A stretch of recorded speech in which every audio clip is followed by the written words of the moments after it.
লোকসভা নির্বাচনের সময়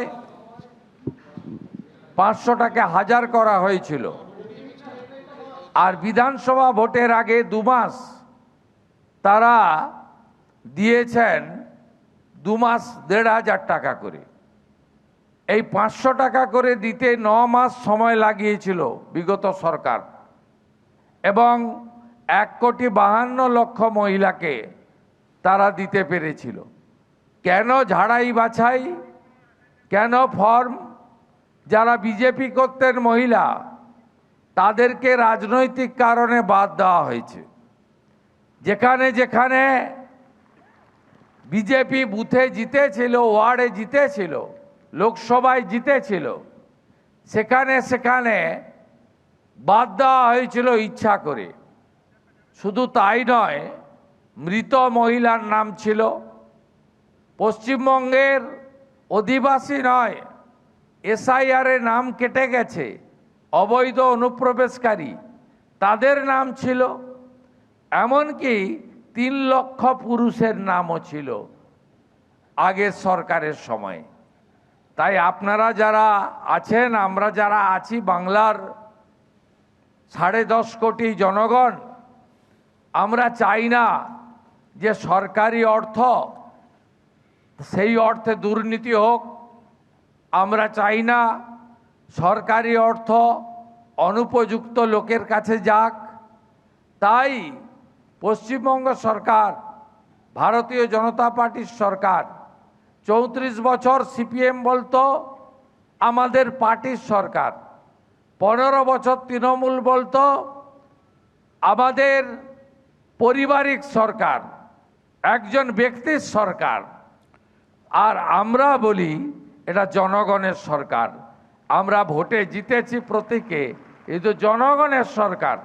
তাই জনগণের অর্থ সঠিক ব্যক্তির হাতে যাক, দুর্নীতিমুক্ত স্বচ্ছতার সঙ্গে যাক, তাই জন্য আমাদের ঝাড়াই বাছাই বা এই প্রক্রিয়াটা চালাতে হয়েছে। প্রথম জুন মাসে আমরা 28 লক্ষ দিয়েছি, বহু মহিলাই পাননি, সংখ্যা কম ছিল। জুলাই মাসে আমরা 1,19,00,000 দিয়েছি, তাতেও অনেকে বাদ চলে গেছিলেন বা অনেকে নিয়ম কানুনের মধ্যে আটকে গেছিলেন, এবং অ্যাকাউন্ট নম্বর ভুল ছিল, আধারের সঙ্গে ব্যাংক অ্যাকাউন্টের লিঙ্ক ছিল না।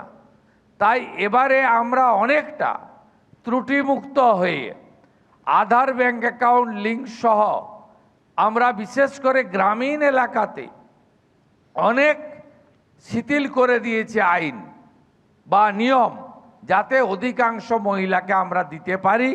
সেই কারণে এবারে 1,45,00,000 মহিলা উপযুক্ত বিবেচিত হয়েছেন। আমি এখানে আসার আগে অর্থ দপ্তরে খোঁজ নিয়েছি, তারা বললেন 1,31,00,000 তো ট্রান্সফার হয়ে গেছে, বাকি টাকা প্রক্রিয়ার মধ্যে চলছে। আগামীকালের মধ্যে বা 20 তারিখ সকাল 11টার মধ্যে যারা উপযুক্ত হয়েছেন 1,45,00,000 প্রত্যেকের অ্যাকাউন্টে অর্থ এসে যাবে।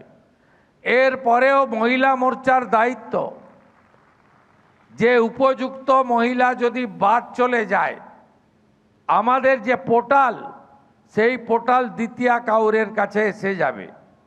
সেখানে আমাদের মহিলা মোর্চার কর্মীরা প্রত্যেকটা মা বোন দিদির কাছে গিয়ে আপনারা 10ই জুলাই 2026 পর্যন্ত আবেদনকারীদের মধ্যে উপযুক্ত কেউ যদি বঞ্চিত হয়, আবার নতুন ফর্ম ফিল আপ করতে হবে না, শুধু ফর্মের নম্বর, অ্যাকাউন্ট নম্বর দিয়ে অভিযোগটা নথিভুক্ত করবেন।